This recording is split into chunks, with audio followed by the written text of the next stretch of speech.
योगी आदित्यनाथ जी जो वहाँ के मुख्यमंत्री है, उन्होंने बताया कि भाई ऐसे हादसे पर सब लोगों ने संवेदना व्यक्त करनी चाहिए, सब लोगों ने सुझाव देना चाहिए। ऐसे सत्संग पर कितने लोग जमा हो सकते हैं, उसके लिए पुलिस ने वहाँ ध्यान देने की आवश्यकता है।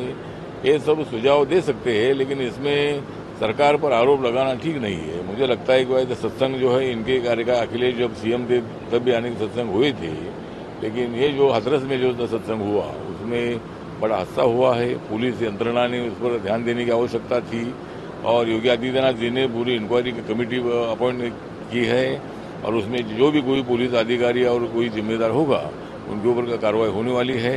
तोड़ने का क्या मतलब है? मुझे लगता है कि ऐसा कुछ नहीं है। माननीय प्रधानमंत्री जी का पूरा ध्यान मणिपुर पर था। जब से मतलब वहाँ दंगे शुरू हुए तब से होम मिनिस्ट्री वहाँ बहुत बड़े एक्टिवली काम कर रही थी। अमित शाह भी वहाँ जाकर आए थे, गृह राज्य मंत्री हमारे राय जी भी मतलब वहाँ जाकर आए थे। वो 3-4 बार वहाँ जाकर आए थे और लगातार मतलब जो सिक्योरिटी है उनको पूरे आदेश दिए गए थे और आज कम से कम 10, 12, 15 मिनट उन्होंने मणिपुर पर अपनी भूमिका रखी है।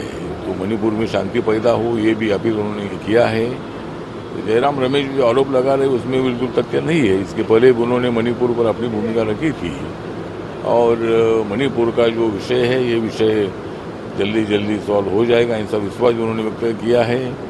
और मणिपुर में जरूर कुछ हमले एक दूसरे पर हो रहे हैं, लेकिन वहाँ स्कूल चालू है, वहाँ एग्ज़ाम कोचिंग हो गई है, पूरा जो ऑफिस वहाँ से चल रही है, वे भी सभी बातें उन्होंने बताई है। तो मुझे लगता है कि ऐसा कुछ छुपी रखने का विषय नहीं है।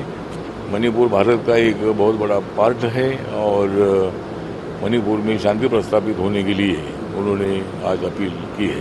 जब पीएम मोदी संसद में बोल रहे थे तब विपक्ष और कांग्रेस ने बहुत हंगामा भी किया, तो प्रधानमंत्री पद की गरिमा भी नहीं रखी विपक्ष ने, ऐसा बीजेपी आरोप भी लगा रही है। मुझे लगता है कि हंगामा करना ये उनका काम है। मतलब उन्होंने हमेशा हंगामा करते रहना चाहिए। हम सत्ता में रहे कि वो हंगामा करते रहे, लेकिन लोकतंत्र में हंगामा करना ठीक नहीं है। और मुझे लगता है कि जिस तरह अपोजिशन के भाषण हम लोगों ने तो सुने, हमारे मल्लिकार्जुन खड़गे जी जो विपक्ष के नेता है उनका भाषण सुना, 1.5-2 घंटा उनका भाषण हुआ था, तो उन्होंने प्रधानमंत्री जी का भाषण सुनना चाहिए था। लेकिन उनको मालूम था कि प्रधानमंत्री जी वहाँ एक जबरदस्त रिप्लाई देने वाले हैं। प्रधानमंत्री जी ने भारत के संविधान के बारे में, बाबा साहब अम्बेडकर जी के बारे में उन्होंने कितना काम किया है इसके बारे में उन्होंने जानकारी दी है। और कांग्रेस पार्टी का इसी संविधान की ध्वजा उड़ाने का काम करती थी, ये भी उन्होंने आज के भाषण में बताया है। मुझे लगता है कि लोगों को गुमराह करने का काम संविधान हाथ में लेकर संविधान हाथ में लेने का काम नहीं है। संविधान का काम करने की आवश्यकता है, लेकिन लोगों को मतलब संविधान दिखा कर लोगों में गुमराह पैदा करने का काम किया।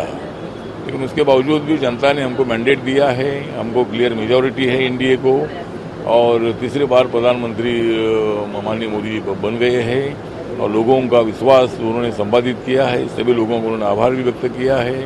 जनता ने जो भी मैंडेट दिया है उसको उन्होंने स्वीकारा है और देश विकास की दिशा से कैसे आगे बढ़ रहा है, कैसे हमने निर्णय लिए हैं, ये भी उन्होंने अपनी भूमिका आज के भाषण में रखी है। लेकिन विपक्ष दलों के सभी जो मेंबर ऑफ पार्लियामेंट थे वो भाग गए और वो उनको भागने की आदत है। हम भागने वाले नहीं है, हम डट कर वहाँ खड़े रहने वाले हैं। एक आखिरी सवाल है, उत्तर प्रदेश के हाथरस में सत्संग के दौरान 100 से ज्यादा लोगों की मौत हुई है। योगी जी कह रहे हैं कि विपक्ष राजनीति करने की कोशिश कर रहा है, क्योंकि अखिलेश यादव कह रहे हैं कि सरकार की गलती है। तो ये जो हत्याएं जो यहाँ पर जो लोग मरे हैं उस पर भी राजनीति हो रही है। मुझे लगता है कि योगी आदित्यनाथ जी जो वहाँ के मुख्यमंत्री है उन्होंने बताया कि भाई ऐसे हादसे पर सब लोगों ने संवेदना व्यक्त करनी चाहिए, सब लोगों ने सुझाव देना चाहिए। ऐसे सत्संग पर कितने लोग जमा हो सकते हैं उसके लिए पुलिस ने वहाँ ध्यान देने की आवश्यकता है। ये सब सुझाव दे सकते हैं, लेकिन इसमें सरकार पर आरोप लगाना ठीक नहीं है। मुझे लगता है कि सत्संग जो है इनके कार्यकाल अखिलेश जब सीएम थे तब भी अनेक सत्संग हुए थे, लेकिन ये जो हाथरस में जो सत्संग हुआ उसमें बड़ा हादसा हुआ है। पुलिस यंत्रणा ने उस पर ध्यान देने की आवश्यकता थी और योगी आदित्यनाथ जी ने पूरी इंक्वायरी की कमेटी अपॉइंट की है और उसमें जो भी कोई पुलिस अधिकारी और कोई जिम्मेदार होगा उनके ऊपर कार्रवाई होने वाली है। तो सरकार कोई चुप्पी